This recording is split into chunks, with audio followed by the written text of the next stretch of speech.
हाय बच्चों। तो बच्चों, अभी तक हम लोग करंट इलेक्ट्रिसिटी में 2 वीडियो देख चुके हैं और उसमें हमने जो लास्ट वाला वीडियो था उसमें क्या देखे थे हम लोग कि रेजिस्टेंट का देखा था। कम्बिनेशन रेजिस्टेंट के अलग अलग कम्बिनेशन हैं। ओके बेटा, तो उसमें 1-2 चीज़ें मैं क्योंकि कुछ चीज़ें मुझे लगा कि और वो कर देना चाहिए। रेजिस्टेंस अगर ये जैसे कोई क्यूब हो गया बेटा, क्यूब हो गया, जो एग्जांपल्स दिया था इसमें, जो ऊपर दिया है क्यूब वाला एग्जांपल्स, जैसे ये क्यूब है तो क्यूब वाले में अगर रेजिस्टेंट पूछता है, ये 12 wires having each having resistance R joined in form two cube अगर बनाती हैं तो उसमें अलग अलग रेजिस्टेंट जो वो आता है वो आप याद ही रख लो तो ज़्यादा बेटर है। अब देखो 3 तरह से पॉसिबिलिटी है। एक तो ये है, सॉरी,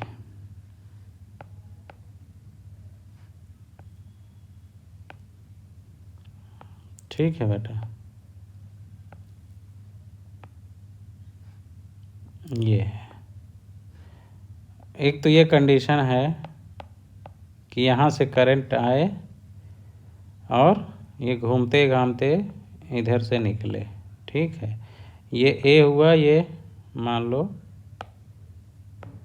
बी पॉइंट हुआ, तो ए और बी के बीच में मतलब डायगनली एक कॉर्नर से घुसा और डायगनली अपोजिट कॉर्नर से गया, डायगनल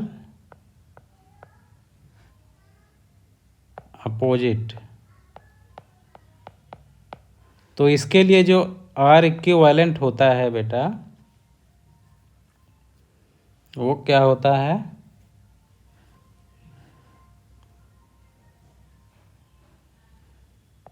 5/6 आर, ठीक है।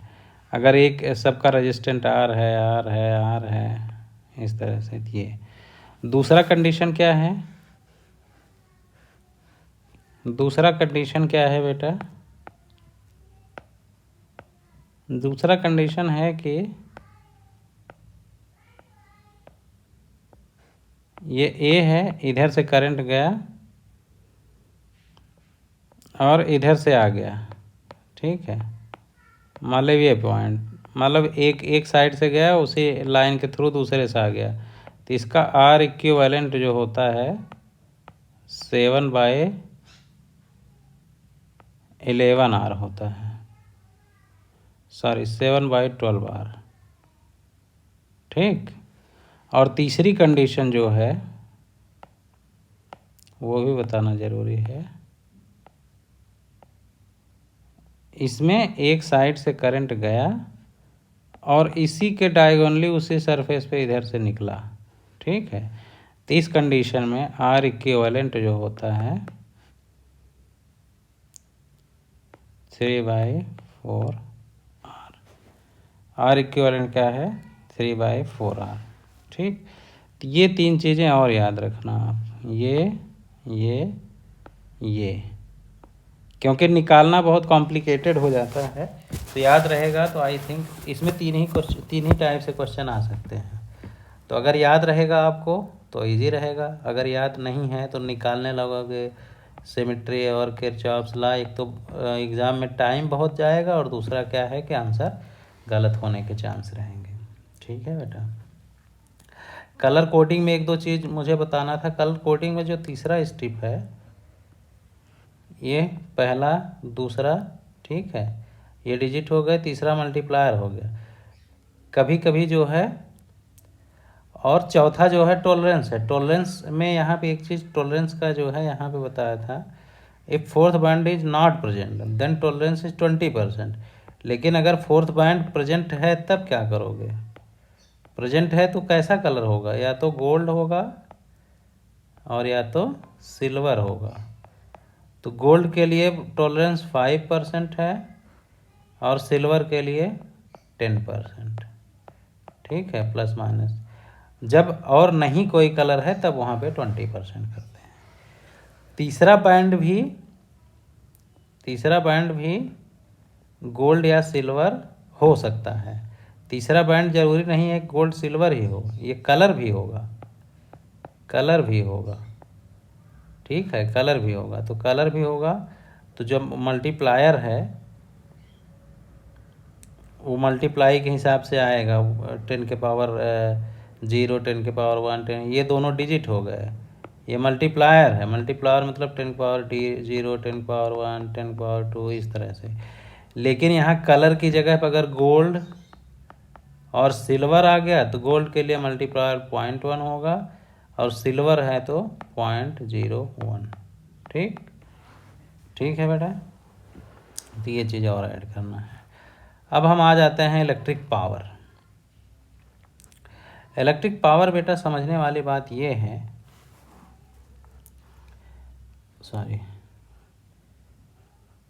इसमें जो है इलेक्ट्रिक पावर को आप समझाने के लिए पहले आपको थोड़ा सा मैं बैकग्राउंड दे दूँ। पावर क्या है पहले तो आपको समझना पड़ेगा।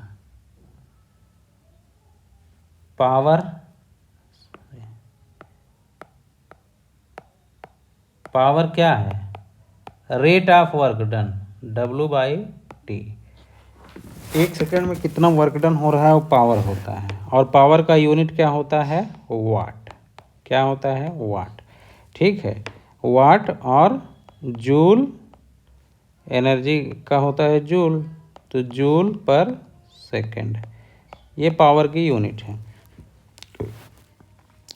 तो कोई भी बैटरी जब होता है ना बेटा, बैटरी जब किसी सर्किट में, मान लो ये R रेजिस्टेंस है, 20 वोल्ट की बैटरी है, इसमें करंट आ ही जाएगा, तो यहाँ पे बैटरी एक पावर देती है। समझ गए? पावर का मतलब एक वर्क करती है, एक फिक्स टाइम में कुछ वर्क करेगी बैटरी। इसमें करंट जाएगा तो वर्क डन होगा ना। इसमें रेजिस्टेंट है तो एनर्जी लॉस होगा, तो एनर्जी लॉस जो होगा, एनर्जी लॉस जो होगा वो होगा वर्क डन के बराबर होगा, वर्क डन जो भी। तो वर्क डन जो होगा, जैसे अब इसमें किसी रजिस्टर में अगर आई करंट जा रहा है, आई करंट R रजिस्टर है, तो उसमें T सेकेंड में कितना एनर्जी लॉस होगा। एनर्जी लॉस किस फॉर्म में होता है? जनरली हीट पैदा होता है, हीट फॉर्म में। तो T सेकेंड में कितना एनर्जी होगा? I² RT। ठीक है बेटा, इतना एनर्जी लॉस होता है, I² RT। और अब हमें ये भी पता है कि यहाँ पे करंट जैसे लिखते I = लिखते तो क्या लिखते? V/R। ठीक है, तो I की जगह पे अगर हम V/R लिख दें तो क्या हो जाएगा? V²/R² × RT। तो एक R से एक R कट जाएगा तो V² R × T। ठीक, और R ही अगर हमें हटाना है, इसमें से R हटाना है, तो यहाँ से R बराबर क्या लिखोगे? V/I। तो R की जगह V/I लिखोगे तो क्या लिख दोगे? I² × V/I × T। तो एक I से एक I कट जाएगा तो क्या आ जाएगा? VIT। ठीक है, तो जो एनर्जी लॉस होगा या बैटरी द्वारा जो वर्क डन होगा, work done by battery in T second, T second द्वारा जो वर्क डन होगा बैटरी द्वारा, work done equal to energy loss. Energy loss भी होगा, energy loss in resistor. Energy loss in resistor अगर आइडियल कंडीशन मांगे, other losses को include ना करें, आइडियल कंडीशन।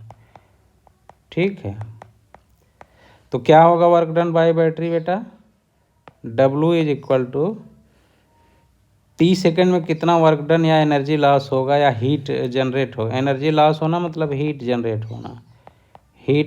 होना, ठीक है। तो T सेकेंड में क्या होगा? तो P बराबर मैंने देखा VIT, V हटाएंगे तो I² RT, I हटाएंगे तो V² RT। ये हुआ एनर्जी लॉस या हीट प्रोडक्शन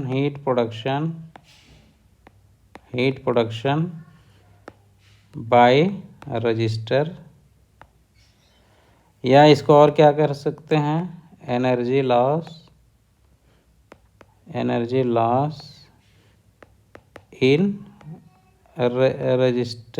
रजिस्टर, या इसको और क्या कह सकते हैं, वर्क डन बाय बैटरी।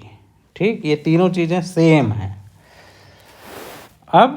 अब हमें यहाँ पे दूसरा जो मैंने बताया था पावर का डिफिनीशन ही क्या है, power is equal to W/T। तो power is equal to W/T, तो इसका मतलब जितने भी फार्मूले हैं इसमें से T गायब हो जाएगा। तो क्या आ जाएगा, VI is equal to I²R is equal to V²/R। ठीक, तो ये पावर हो गया। ठीक, और ये क्या हो गया, वर्क डन हो गया। वर्क डन बाय बैटरी कहिए, वर्क डन बाय बैटरी कहिए, या work done energy loss in register, या हीट प्रोडक्शन। तो ये पावर हो गया बेटा। तो कोई भी, अब यहाँ पे एक इम्पॉर्टेंट चीज़ है कि एनी इलेक्ट्रिकल अप्लायंसेस है अगर, तो उसमें अभी नहीं बात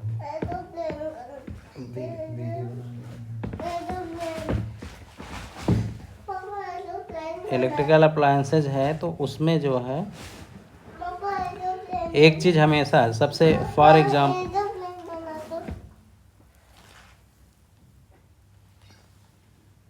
उसमें जो बेस्ट एग्जाम्पल है, जैसे हम बल्ब लेने जाते हैं, तो बल्ब आप देखोगे तो वो बल्ब जब आप पैकेट खोलोगे तो बल्ब पे दो चीज़ें लिखी रहेंगी।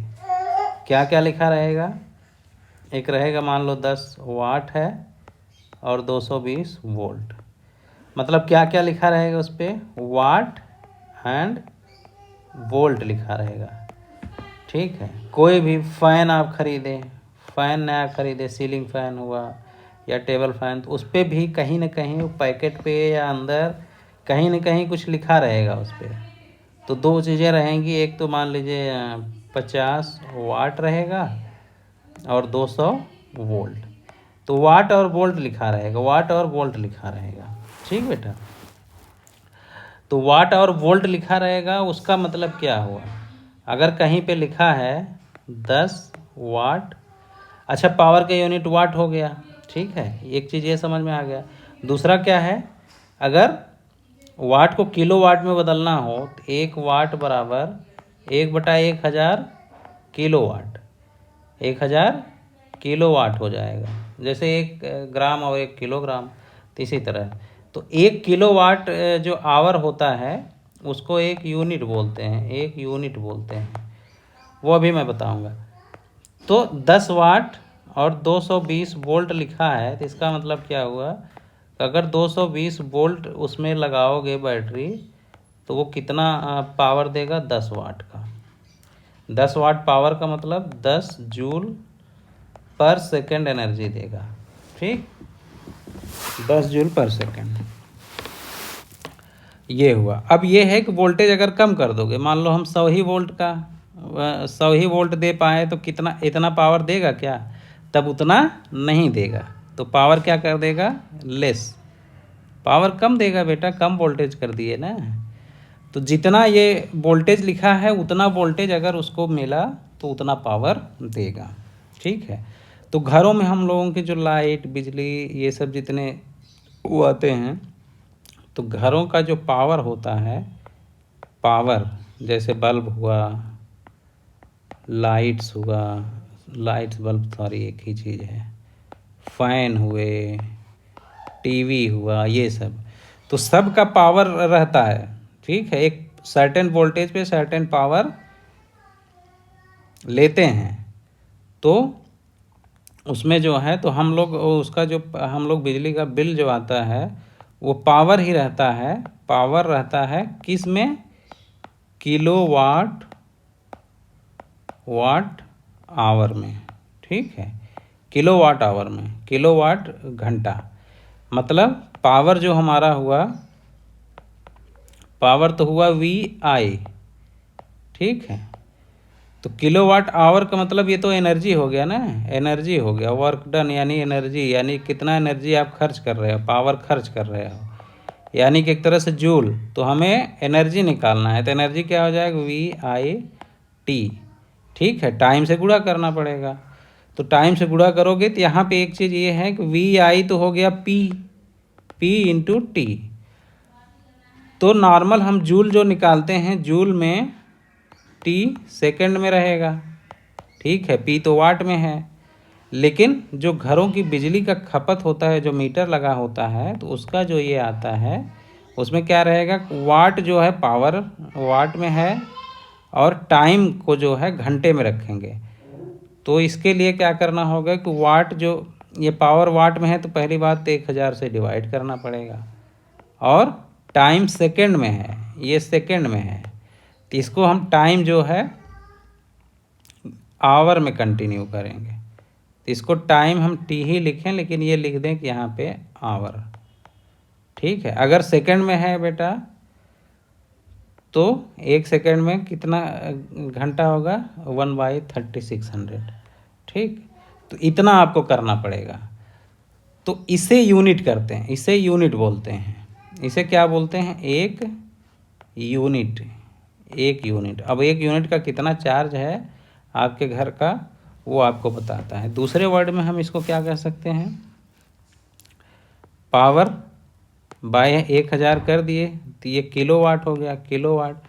अब मान लो कोई बल्ब है 100 वाट का, 100 वाट का बल्ब है, तो इसको पहले किलोवाट में बदल दो, 100/1000, तो कितना हो गया, 0.1 किलोवाट। तो 0.1 किलोवाट यानी 100 वाट का आपका बल्ब है, 100 वाट का बल्ब है, ठीक। और ये 5 घंटे 5 आवर तक चलता है, तो कितना पावर कंज्यूम करेगा या कितना एनर्जी लेगा। तो इसका वाट है, तो इसका किलोवाट क्या हो जाएगा, 0.1 हो गया, इंटू आवर, टाइम जो है आवर में गुणा करोगे तो कितना हो गया, 0.5 किलोवाट आवर, या इसको क्या बोल रहे हैं, 0.5 यूनिट।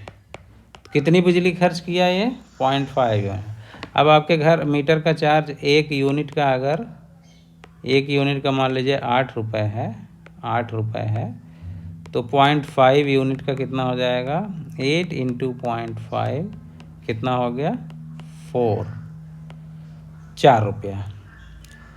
तो 100 वाट का बल्ब अगर 5 घंटे चल रहा है तो ये हाल है, ठीक है। एक दिन का 4 रुपये आएगा, और एक महीने का कितना हो जाएगा, एक मंथ, तो 30 इंटू 4 कितना हो गया, 120 रुपया।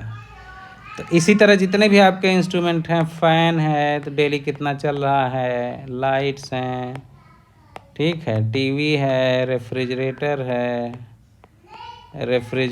है, तो सबका पावर दिया रहेगा, ओके बेटा, पावर और वोल्टेज दिया रहेगा। इतनी चीज़ें आपको समझ में आ गई होंगी। अब इम्पॉर्टेंट चीज़ आती है कि सीरीज एंड पैरेलल में जुड़े हैं अगर इंस्ट्रूमेंट, कॉम्बिनेशन ऑफ पावर्स, तो पावर्स क्या होगा, ठीक। अब मान लो बल्ब हैं, 3 बल्ब हैं, एक है 10 वाट 50 वोल्ट, दूसरा 20 वाट 50 वोल्ट, तीसरा 40 वाट 50 वोल्ट, ठीक। ये हो गए। अब ये बल्ब, इनको सीरीज में जोड़ दिए, तीनों बल्ब को जो है क्या कर दिए, सीरीज में जोड़ दिए,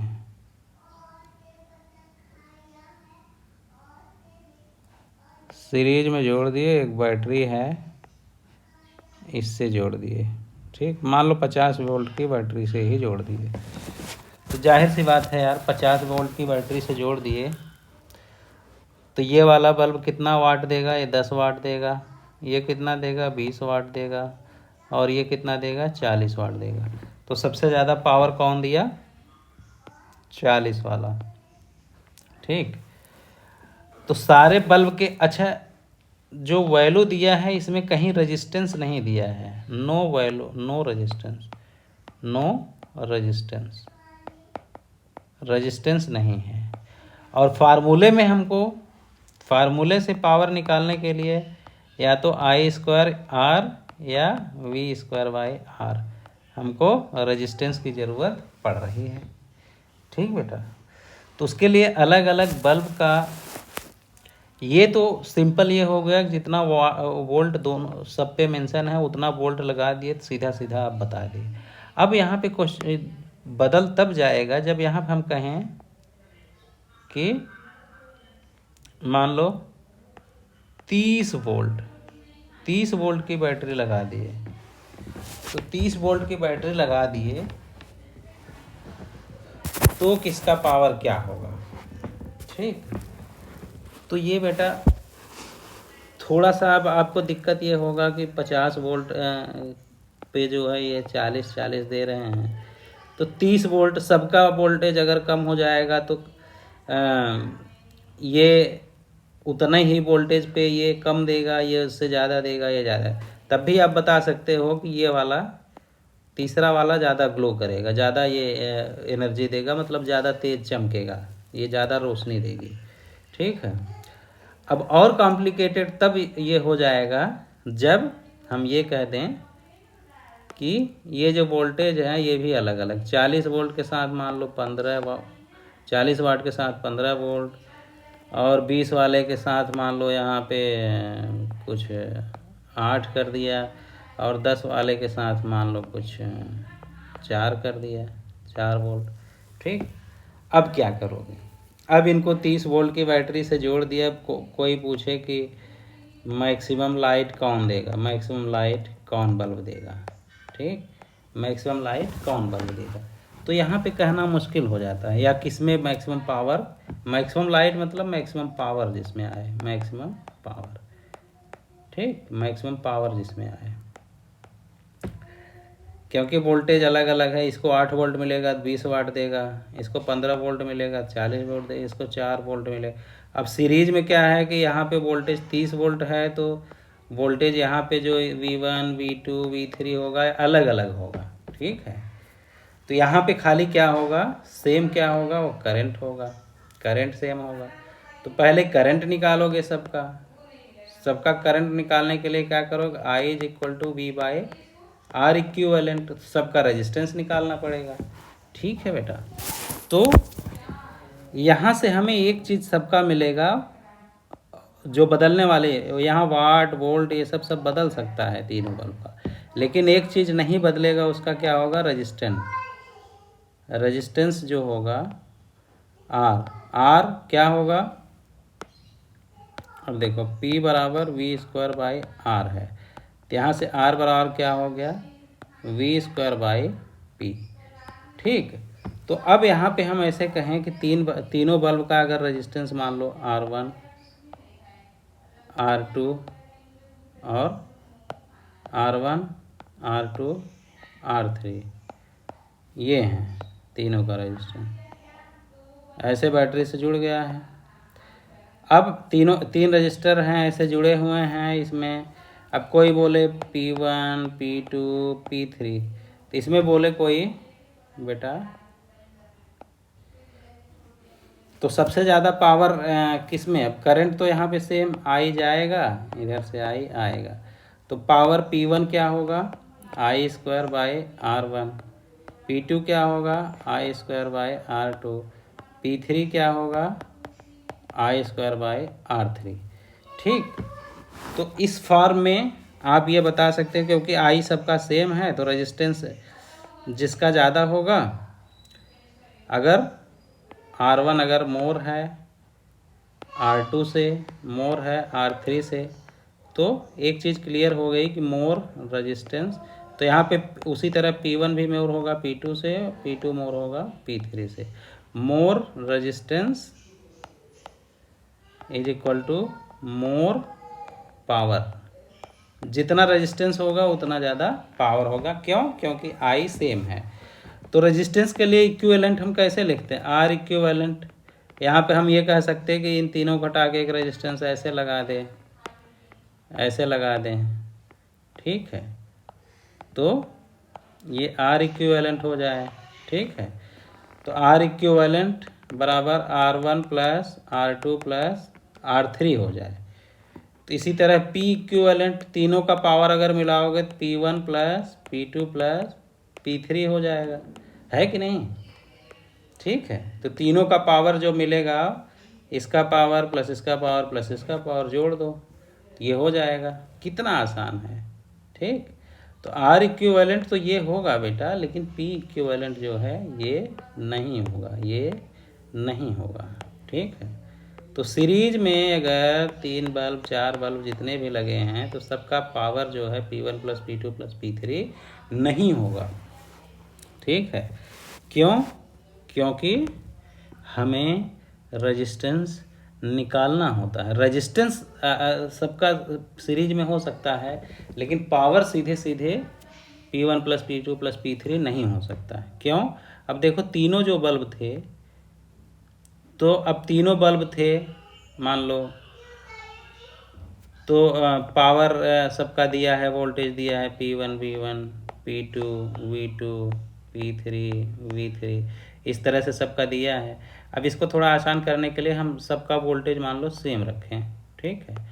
वोल्टेज 3 बल्ब हैं, तीनों का पावर और वोल्टेज ये दिया हुआ है, ठीक है बेटा। ऐसे 3 बल्ब हैं, तो तीनों बल्ब के हमें रेजिस्टेंस पहले निकालना पड़ेगा। पहले क्या निकालेंगे? रेजिस्टेंस। तो पहले का R1 क्या हो जाएगा? V square by P1। इसी तरह R2 क्या हो जाएगा? V square by P2। इसी तरह R3 क्या हो जाएगा? V स्क्वायर बाई P3, ठीक। अब इन तीनों बल्बों को, तीनों बल्ब्स को हमने जोड़ दिया, तीनों बल्ब्स को हमने जोड़ दिया बैटरी से। कितने वोल्ट की बैटरी से? उतने ही वोल्ट की बैटरी से जोड़ दिया, ठीक है बेटा। अब जाहिर सी बात है इसमें करंट आ ही जाएगा। अब इसका रेजिस्टेंट R1 है, इसका R2 है, इसका R3 है, पावर P1 है, P2 है, P3 है, ठीक। तो अगर इन सब को हटा के हम एक बल्ब ऐसे जोड़ते, एक बल्ब ऐसे जोड़ दे जिसका रेजिस्टेंट क्या हो जाए? R इक्विवेलेंट हो जाए और पावर P इक्विवेलेंट, तो कैसे निकालोगे? V वोल्ट है, करंट तो अब भी आ ही जाएगा, ठीक है, आ ही जाएगा, सीरीज है तो यहाँ से देखो इन तीनों इक्वेशन को हम क्या कर दें? ऐड कर दें। तो R1 plus R2 plus R3 ये कर देंगे तो इधर क्या आ जाएगा? V square by P1 plus V square by P2 plus V square by P3, ठीक है बेटा। तो इसको और अच्छे से करें तो V स्क्वायर कॉमन हो जाए, 1 by P1 plus 1 by P2 plus 1 by P3, और इधर R1 plus R2 plus R3 तीन रेजिस्टेंट सीरीज में हैं तो उनका इक्विवेलेंट क्या हो जाएगा? R हो जाएगा, ठीक। अब ये V को इधर लाओ, तो इधर लाओगे तो क्या हो जाएगा? V square by R equivalent, ये बराबर क्या हो गया? 1 by P1 plus 1 by P2 plus 1 by P3, ठीक। तो V पूरा वोल्टेज है और ये पूरा रेजिस्टेंट, तो इसकी जगह पे हम क्या लिख सकते हैं? P equivalent, P equivalent.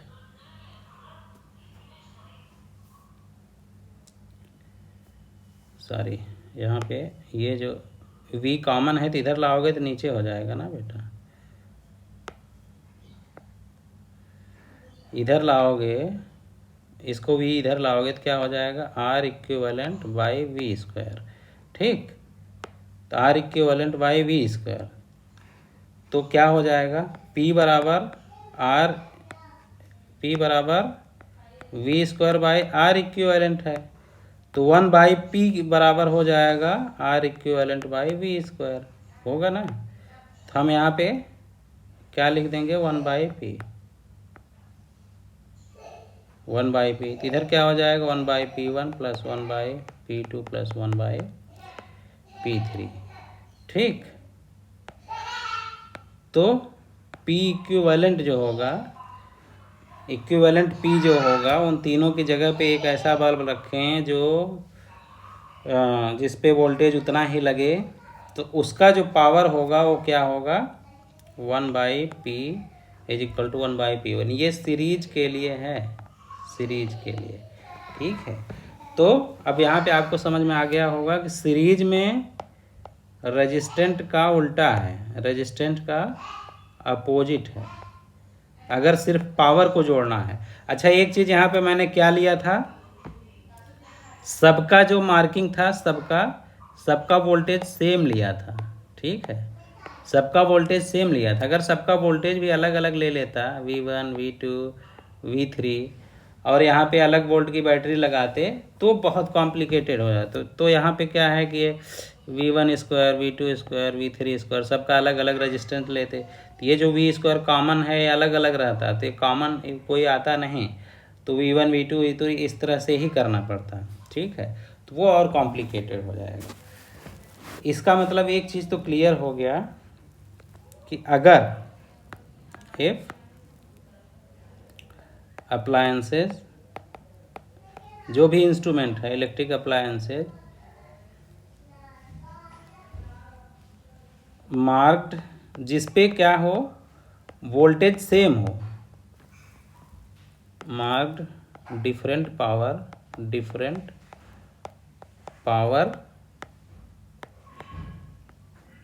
With same voltage. ठीक है, इफ कंबाइंड इन सीरीज,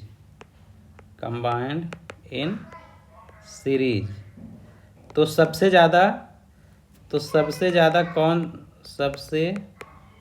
ज़्यादा लाइट कौन देगा, मान लो बल्ब ही हम लगाए हैं, लाइट कौन देगा, जिसका पावर सबसे कम होगा, जिसका पावर सबसे कम होगा, P जिसका सबसे कम होगा वो मैक्सिमम लाइट देगा, लाइट दे या एनर्जी दे, जो भी। क्यों बेटा, जब वोल्टेज सबका सेम है, V और P1 P2 P3, अगर P1 बहुत कम है P3 से, तो रेजिस्टेंस इसका क्या होगा, R1 क्या होगा V स्क्वायर बाई P1, और इसका R3 का क्या होगा V स्क्वायर बाई P3। अब P1 बहुत कम है तो ये वैल्यू बड़ा आएगा ना, रेजिस्टेंस R मैक्स आया, R मैक्सिमम आया। और सीरीज में क्योंकि करंट I है तो इसमें ये 1 2 3 रेजिस्टेंट हैं। ठीक है, इसमें एक R है मैक्स है, एक R है मिन है, तो मैक्स वाले में ही तो पावर ज़्यादा आएगा, P is equal to I square R, तो R जिसका ज़्यादा होगा उसी में पावर ज़्यादा आएगा। तो R मैक्स है, तो वोल्टेज जो रेटिंग दिया है, अगर वहाँ पे P1 कम दिया है और वोल्टेज सेम है, तो इसका मतलब उसका रेजिस्टेंट ज़्यादा होगा इन कंपेरिजन टू जिसका P ज़्यादा दिया है, और ये क्योंकि R जो है V स्क्वायर बाई P1 से निकलेगा। तो कुल मिला जुला के जब भी इस तरह के सवाल आए तो हमको क्या देखना है, हमको सबसे पहले उसका रेजिस्टेंस निकालना रहेगा। कोई भी मान लो एक रेफ्रिजरेटर है, उस पर लिखा है 100 वाट और नीचे लिखा है 300 वोल्ट, और एक टीवी है आपके पास, टीवी, ये क्या है टीवी, इस पे लिखा है 50 वाट और ये लिखा है 200 वोल्ट, 200 वोल्ट। तो कोई पूछेगा दोनों को सीरीज में जोड़ दें तो कौन ज़्यादा पावर लेगा, या किस में ज़्यादा पावर या एनर्जी ज़्यादा, यानी कौन ज़्यादा पावर लेगा या यूनिट खर्च करेगा। तो सीधी सी बात है, अब क्या करोगे, ऐसे क्या होगा, आप कंफ्यूज हो जाओगे, दोनों को ऐसे जोड़ दिया, आप कंफ्यूज हो गए, भाई 100 वाट देता है 300 पे, और साला हम यहाँ पे मान लो, अब ये भी कहें कि जो बैटरी है वो जो है वो कितने की है, 400 वोल्ट की, 400 वोल्ट की बैटरी जोड़ दिए, तो कौन ज़्यादा पावर कंज्यूम करेगा। तो क्या करोगे, कुछ नहीं यार, इसका रेजिस्टेंस निकाल लो। तो टीवी पहले फ्रिज का रेजिस्टेंस निकालिए, क्या करोगे, V²/R करोगे। V² कितना है, 300, V²/P, V²/V 300 इंटू 300/100, ठीक है, तो कितना हो गया, 900, इसका रेजिस्टेंस हो गया। और इसका दूसरे वाले का निकालना हुआ तो क्या करोगे, V²/P2, तो V² कितना है, 200 इंटू 200/50, देखो निकाल के कितना हो गया, 5 चौके 20, 4 दूनी 800, इसका रेजिस्टेंस 900 आया, इसका 800, तो जाहिर सी बात है इसका 900, इसका 800। अब कोई भी सीरीज में जोड़ोगे, जो भी करंट जाएगा, आई जाएगा, तो बेटा पावर अगर देखोगे तो I²R करोगे तो आई तो सेम है, आर जिसका ज़्यादा रहेगा पावर वहीं ज़्यादा लेगा, तो ये वाला पावर ज़्यादा लेगा, पावर इसका ज़्यादा होगा जब इस वोल्ट की बैटरी से कनेक्ट करोगे। ठीक है बेटा, अब समझ में आ गया होगा आपको पावर का कॉन्सेप्ट। तो पावर में बल्ब या बल्ब पे जो भी लिखा हुआ है, ठीक इसी तरह इसका उल्टा है। इस पे मैं ज़्यादा टाइम इसलिए दे दिया क्योंकि पैरेलल पे हमको टाइम नहीं देना है, ठीक है, पैरेलल पे टाइम नहीं देना था, इसलिए सीरीज पे ज़्यादा टाइम दिया। तो पैरेलल के लिए ऑब्वियस सी बात है, पावर जो इक्विवेलेंट पावर आएगा वो सीधे सीधे हो जाएगा, P1 + P2 + P3, ठीक है, सब कुछ एकदम वैसे ही, जो भी पावर और वोल्टेज दिया रहेगा, वाट वोल्टेज, वहाँ से आप रेजिस्टेंस निकालोगे, और एक बार रेजिस्टेंस निकाल गए तो भैया आप पैरेलल में हैं तो क्या होगा, बराबर सबके क्या होगा, वोल्टेज होगा। तो वोल्टेज यहाँ पे तो यहाँ पे अगर रेजिस्टेंस निकालोगे, पावर निकालोगे तो क्या होगा, V²/R1, ठीक है, P2 V²/R2। तो अगर रेजिस्टेंस सबका निकाल लिए तो आप V²/R1 R2, तो जिसका रेजिस्टेंस कम होगा उसका पावर ज़्यादा होगा, जिसका रेजिस्टेंस ज़्यादा होगा। अच्छा, रेजिस्टेंस निकालने के लिए ये करोगे, जिसका पावर ज़्यादा होगा, V²/P, पावर ज़्यादा होगा तो रेजिस्टेंस कम होगा, पावर ज़्यादा होगा तो रेजिस्टेंस कम होगा, और रेजिस्टेंस कम होगा तो उसको जब पैरेलल में जोड़े होंगे तो वहाँ पे पावर ज़्यादा देगा। समझ गए, मतलब पैरेलल का मतलब हुआ सीरीज का उल्टा, ठीक है, सीरीज का उल्टा, बस इस पे अब हम और ज़्यादा वो नहीं कह सकते। एक लाइन बस इतना कह सकते हैं, इसमें जिसका पावर ज़्यादा होगा तो वो पावर ज़्यादा होगा तो उसका रेजिस्टेंस क्या होगा, पावर जो मार्क रहेगा उस पर, उस पावर की बात कर रहा हूँ, मार्क्ड पावर ज़्यादा होगा तो रेजिस्टेंस कम होगा, और रेजिस्टेंस अगर कम होगा तो जब इसमें सर्किट में जोड़ेंगे तो वहाँ पे जो पावर कंजम्पशन होगा वो कंज्यूम ज़्यादा होगा, ठीक है, ज़्यादा होगा। ओके, अभी कोई डाउट है? तो ये हो गया बेटा आपका पावर से रिलेटेड कॉन्सेप्ट। अच्छा, जो हमारे घरों में जो सप्लाई होती है हमारे घरों में, वो कनेक्टेड होते हैं पैरेलल में, ठीक है, सारे पैरेलल में। यूनिट के लिए मैंने क्या बोला था, किलोवाट आवर, 1000 वाट को 1 किलोवाट बोलते हैं, और आवर में टाइम रहेगा, ठीक है। तो ये हो गया भैया सीरीज के लिए कम्बिनेशन, ठीक है। लार्जर रेजिस्टेंस में जाहिर सी बात है पावर ज़्यादा रहेगा, और अगर पावर के साथ अटैच कर रहे हो तो जाहिर सी बात है तो effective power is less than वो, और वोल्टेज वो दिया है तो क्या होगा, क्योंकि घर में connected in series in house lamp when two lamps have different wattage connected, watt अगर पावर अलग है और हाउस में कनेक्ट किया, lower wattage goes glow more brightly. समझ गए? पैरेलल का इसका उल्टा है। ठीक है बेटा, तो ये हुआ। इस पे बहुत ज़्यादा हम इससे ज़्यादा चर्चा करने की ज़रूरत नहीं है। ठीक है बेटा,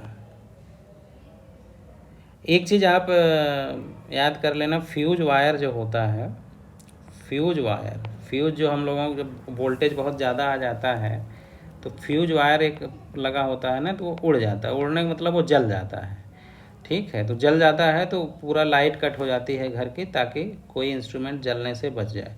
तो फ्यूज वायर और उसके रेडियस, फ्यूज वायर का जो रेडियस होता है उसमें करंट, कितने करंट, उसका करंट का लिमिट होता है। तो वो करंट का लिमिट जो है किस पर डिपेंड करता है? R⁻3/2।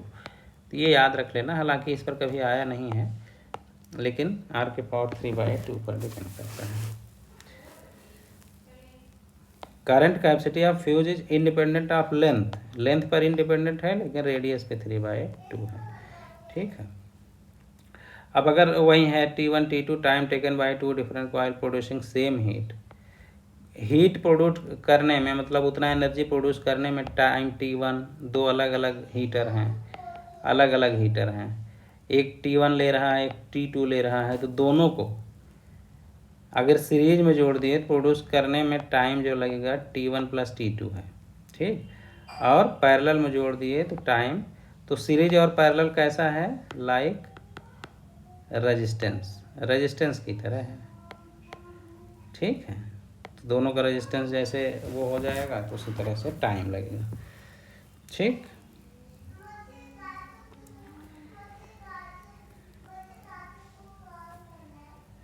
तो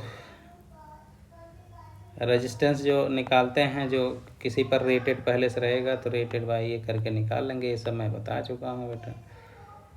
मैक्सिमम करंट कितना सह सकता है तो उसके पावर बाय वोल्टेज से निकाल सकते हो। कोई बल्ब दिया है, उस पर 10 वाट और 50 वोल्ट दिया है, तो ये पूछे कि कितना करंट झेल सकता है, तो उसके लिए क्या करोगे?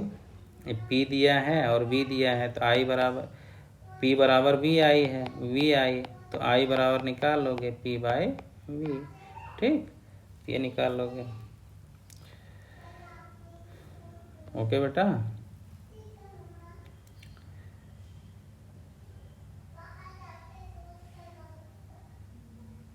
तो जो भी हैं यहाँ पे टाइम का हमने बता दिया, पैरेलल का, सीरीज का भी बता दिया। ठीक है, फ्यूज वायर का रेडियस के साथ क्या कनेक्शन है ये भी हमने बता दिया।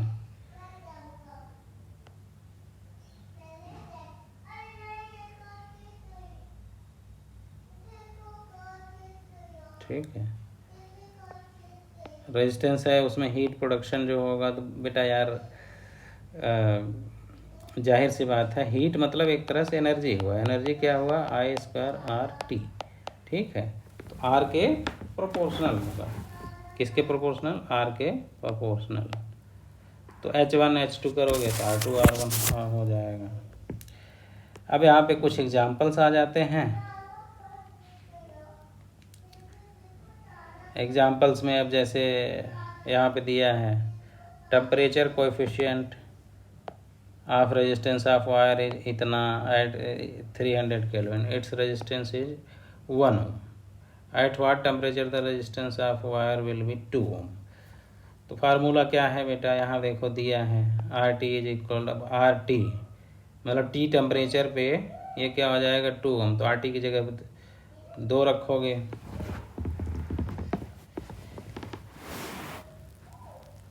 ठीक है, 300 पे अब दो इक्वेशन बनेंगे। 300 पे पहले दिया था, तो 300 पे यहाँ रखोगे, 300 पे R0 into 1 + alpha delta T. Delta T यहाँ पे टी जो है टेम्परेचर डिग्री सेंटीग्रेड में है, ये ध्यान देना। ये जो है किस में है? डिग्री में, डिग्री सेंटीग्रेड। तो 300 का मतलब मैंने क्या बोला था, डिग्री सेंटीग्रेड को केल्विन में बदलने के लिए 273 ऐड करते हैं तब ये केल्विन में आता है। तो ये निकालने के लिए इसमें से 273 माइनस करोगे, 273 तो 300 माइनस 273 करोगे तो कितना आएगा 27। तो यहाँ पर इसलिए 27। तो पहली बार में 1 दिया है, दूसरा इक्वेशन लिखोगे क्या हो जाएगा 2, दोनों को डिवाइड करोगे तो ये इससे कट जाएगा। और कोएफिशिएंट दिया है, coefficient of resistance of wire, temperature coefficient, जिसको अल्फ़ा बोलते हैं, ठीक है। तो वो दिया है, तो अल्फ़ा की वैल्यू दिया है और यहाँ से फिर हम दूसरा वाला टी निकाल लेंगे, पहला वाला दूसरा वाला टी निकाल लेंगे, ठीक है। तो कैलकुलेशन रहेगा थोड़ा सा। अब देखो सिलिंड्रिकल, नेक्स्ट क्वेश्चन जो है, एक copper wire rod is reform to twice its original length with no change in volume. अब जो है पहले लेंथ L था, अभी उसका ट्वाइस लेंथ कर दी है। The resistance between ends of before change now its resistance will be. तो बेटा लेंथ दोगुना कर दिए तो आप बता दो कि रेजिस्टेंस क्या हो जाएगा, वॉल्यूम चेंज नहीं किए तो मैंने क्या बताया था, रेजिस्टेंस जो हो जाएगा R2 क्या हो जाएगा N स्क्वायर, क्या हो जाएगा N स्क्वायर R1। तो 2 का 2 टाइम्स 2 का क्या हो जाएगा 4 गुना, ठीक। इसमें अब लगाने में माथा पच्ची करने में टाइम वेस्ट नहीं करेंगे, सीधा सीधा हो जाएगा। नेक्स्ट क्वेश्चन है देखो इसी में, example 5, copper wire stage to make 0.1% longer, what is the percentage change in resistant, ठीक है। तो बेटा R जो होगा R2 क्या होगा N स्क्वायर बाई R1, ठीक है। तो ये जो है परसेंटेज चेंज बहुत कम है, तो इसमें छोटे चेंजेज के लिए हम क्या कर देते हैं बेटा, जैसे डेल्टा R बाई R लिखते हैं तो यहाँ पे 2 टाइम्स डेल्टा, N स्क्वायर है तो N का इसमें 2 टाइम्स कर देंगे, ठीक है। तो 2 टाइम्स मतलब 2N, ठीक है। तो मतलब 2 इंटू 0.1 तो कितना हो जाएगा 0.2, ठीक है। तो यानी कि परसेंटेज चेंज जो हो जाएगा 0.2% हो जाएगा, रेजिस्टेंस इंक्रीज बाय 0.2%, ठीक है बेटा। परसेंटेज वाला मैं ये सब बता चुका हूँ। जब लेस देन 5% है तो कोई भी पावर में है या जिसमें है तो उसको सीधे सीधे 2 टाइम्स कर देते हैं, 2 टाइम्स, ठीक है, 2 टाइम्स कर देते हैं। N स्क्वायर मतलब 2 स्क्वायर, और जो भी चेंज होगा R का तो वो क्या हो जाएगा डेल्टा R बाई R जो है, तो इसका स्क्वायर है तो अगर स्मॉल चेंजेज है तो क्या हो जाएगा 2 times delta R by R, okay, ठीक है। नेक्स्ट क्वेश्चन देखो, determine equivalent resistance arrangement resistance shown in the figure point A and B। यार इसमें कोई वो है, तीनों पैरेलल, 2 पैरेलल, ये पैरेलल का जो निकला वो इससे सीरीज, ये पैरेलल इससे सीरीज, ये करके निकाल लोगे, ठीक है बेटा। और देखो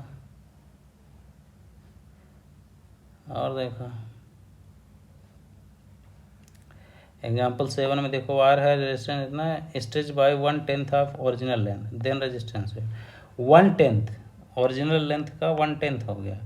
1/10 मतलब L जो है 1/10 हो गया, N बराबर क्या हो गया 1/10, तो R2 क्या हो जाएगा N स्क्वायर मतलब 1/10 का स्क्वायर, तो 1/100 आ जाएगा। तो जो पहले था उसका 1/100, ठीक है।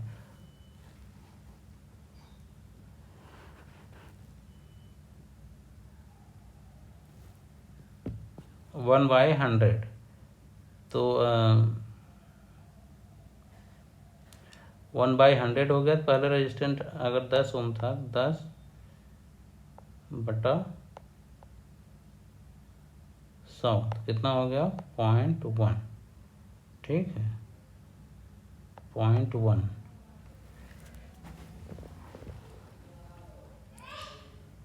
तो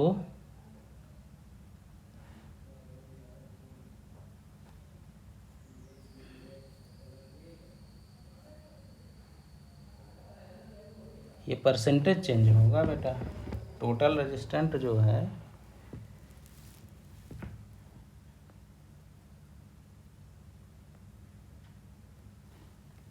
stage by 1/10 of original length, the new length of wire become 1/10 of original length।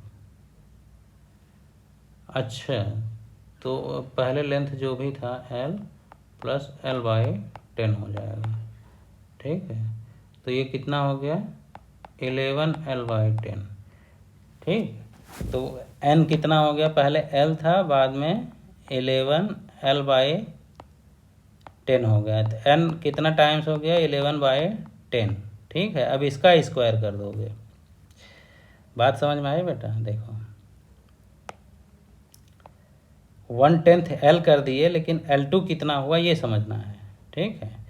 पहले L क्या था, L1 मान लो L था, बाद में L2 बराबर क्या हो गया, L तो था ही प्लस L/10 था और उसमें बढ़ा दिए तो कितना हो गया 11L/10। तो L2 हो गया 11L/10, L1 हो गया L। तो L2 कितना गुना L2/L1 अगर करें N निकालने के लिए तो क्या हो गया 11L/10 और बटे L, तो L से L कट गया तो क्या आ गया N बराबर क्या आ गया 11/10। अब एक बार N पता चल गया तो हमें पता है R2 = N² R1, तो N² मतलब 11/10 का स्क्वायर इंटू R जो पहले था, तो ये क्या हो गया 121/100 R। तो ये कर दोगे तो क्या हो जाएगा,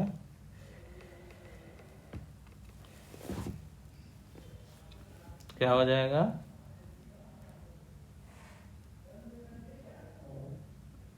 1.21, और R पहले से कितना दिया है 10 ओम, तो R जो है पहले से 10 दिया है, तो 1.21 × 10 कर दोगे तो क्या हो जाएगा 12.1, ठीक। ओके, चलो what will be the equivalent resistance between. अब बेटा इसमें इक्विवेलेंट निकालना है आपको, तो क्या करोगे,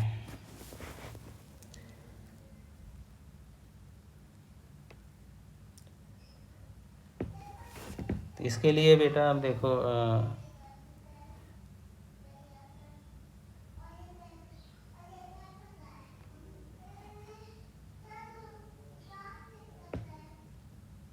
अब अगर यहाँ से हम देखें, यहाँ से देखो ये यहाँ आया और यहाँ कनेक्टेड है, ये यहाँ कनेक्टेड, तो यहाँ से यहाँ के बीच में देखे तो ये दोनों सीरीज में हो गए, इधर से इधर देखे तो ये दोनों सीरीज में, फिर ये जो आएंगे आपस में पैरेलल में हैं, ठीक है। तो इन सब इतने का निकल गया, इतने का आपको निकल गया, ठीक है, इतने का निकल गया। फिर ये सीरीज आ गया। पहले तो आपको देखो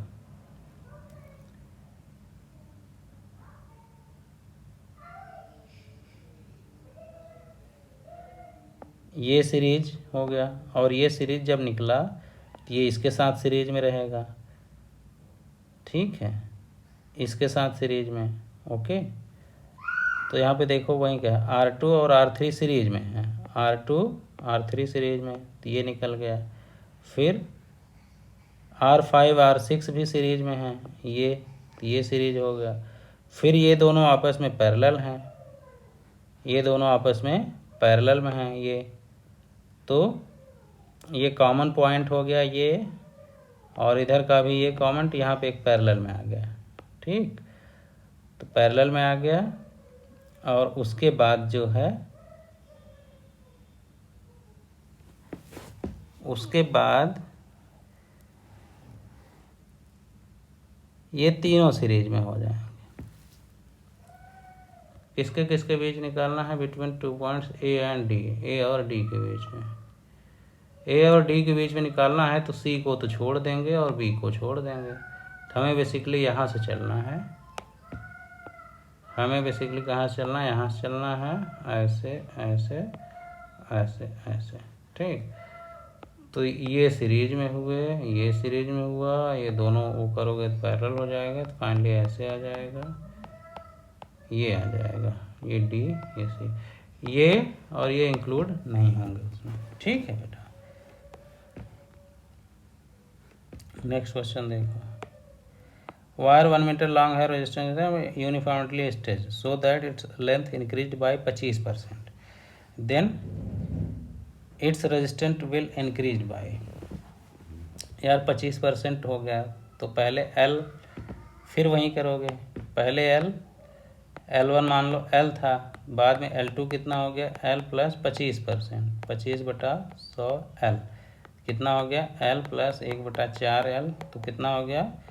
5/4 L। तो n बराबर क्या हो गया? 5/4।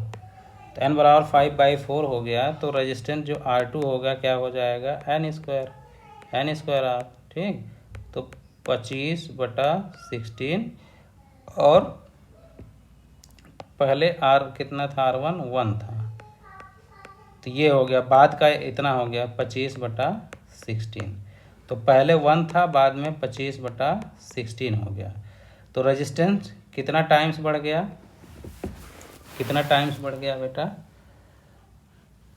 तो कितना टाइम्स मतलब R2/R1, n टाइम्स अगर बढ़ गया तो R2/R1, तो इसका मतलब 25/16 टाइम्स बढ़ गया। टाइम्स बढ़ गया। अगर परसेंटेज इंक्रीज कोई पूछेगा तो परसेंटेज इंक्रीज कैसे निकालोगे?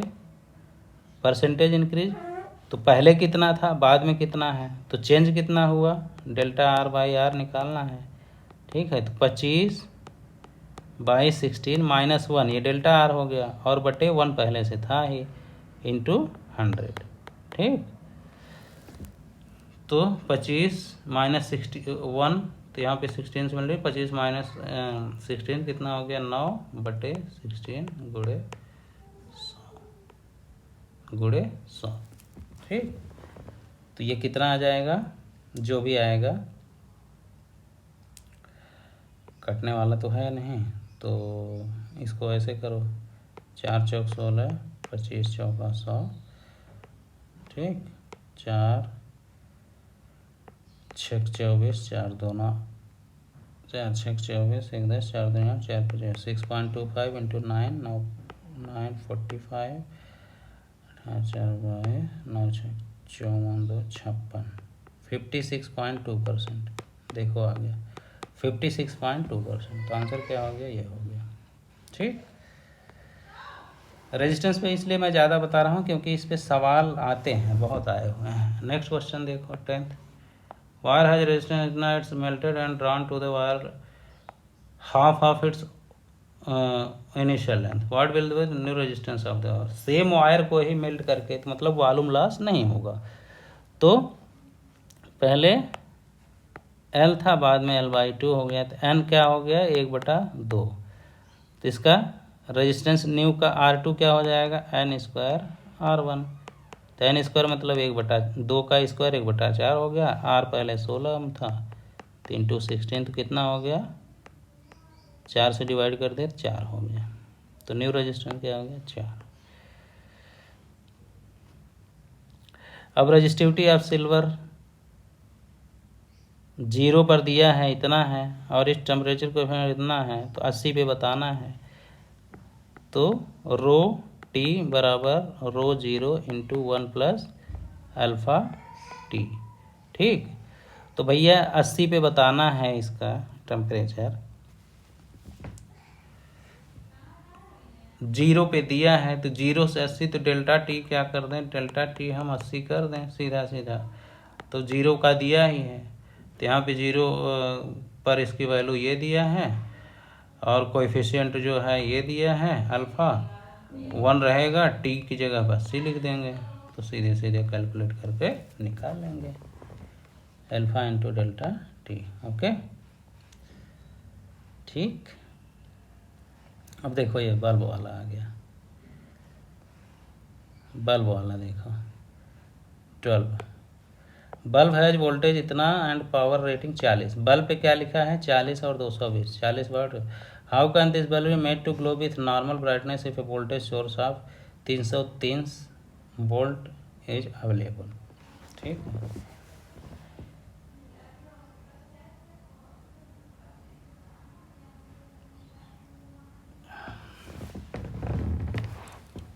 अब 330 वोल्ट का इस पे ये है, इनका कहने का मतलब ये है कि उस पर लिखा है 40 वाट 220 वोल्ट, यानी 220 वोल्ट अगर मिलता तो 40 वाट देता एनर्जी। ठीक है, तो बेटा अब 330 वोल्ट की बैटरी से कनेक्ट कर रहे हो, 330 वोल्ट की बैटरी से कनेक्ट कर रहे हो, तो क्या करोगे?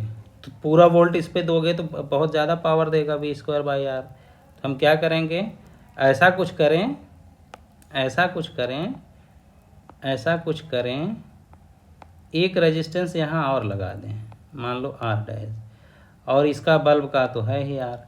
तो ऐसा करें तो ये जो 330 वोल्ट है उसमें से इस रजिस्टर पे, इस पे जो वोल्टेज आए वो कितना आए, इस पे उतना ही वोल्टेज लाना है हमको 220, तभी उतना पावर देगा।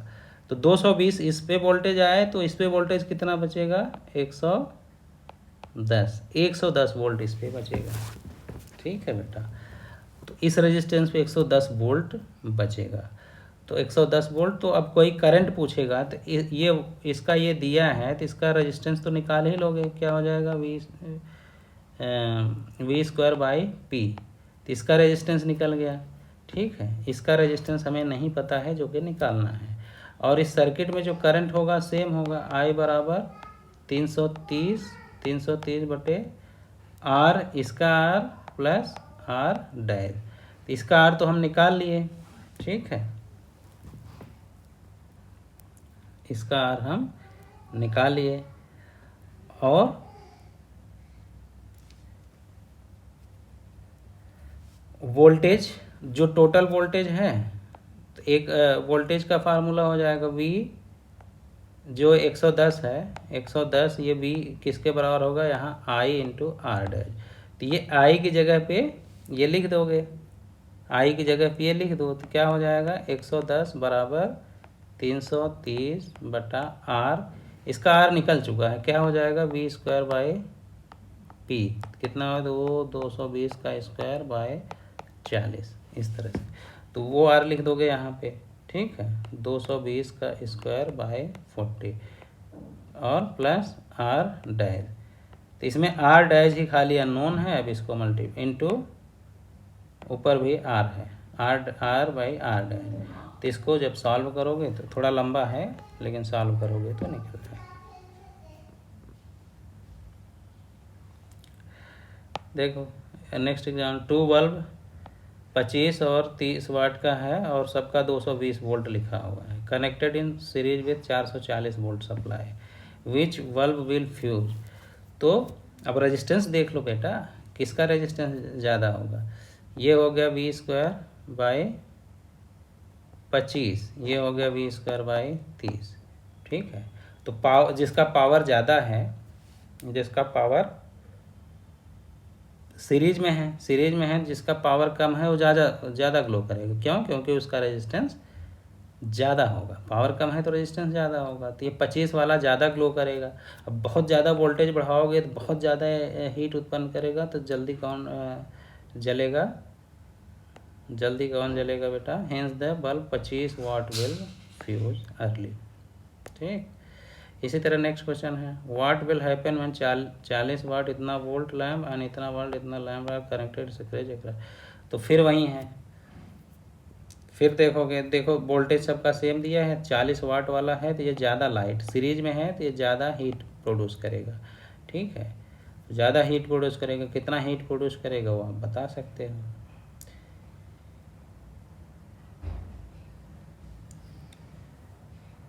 और इसका करंट भी आप निकाल सकते हो, इसका करंट निकाल सकते हो, इतना वाट है इतना वी है, तो आई क्या हो जाएगा P बाई वी, ठीक। तो 40 वाट बाई 220, कितना करंट ये टॉलरेट कर सकता है मैक्सिमम करंट।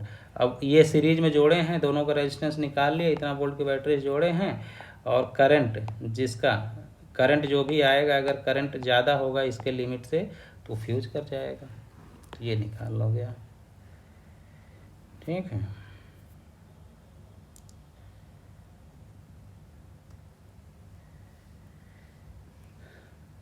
पंद्रह पे देखो, फ्यूज वायर का रेडियस इतना है, इतना करंट पे ब्लो हो जाता है। अगर उसी का 3 एम्पियर पे है तो I1 I2 is equal to R 2 के पावर 3 बाई 3 के पावर 2, 3 के पावर 2, 3 के पावर 2। एक्चुअली ये जो फार्मूला है वो क्या है, I square proportional to R की पावर क्यूब। एक बार R दिया है, एक बार I दिया है, दूसरी बार I दिया है तो R निकाल लोगे, ठीक। कोई डाउट नहीं होना चाहिए। तो अभी ढेर सारे एग्जाम्पल्स हो गए।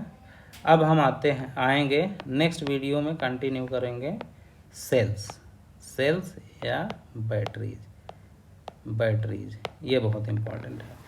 तो नेक्स्ट वीडियो में कंटिन्यू करेंगे, तब तक आपको आई होप कि चीज़ें समझ में आ गई होंगी।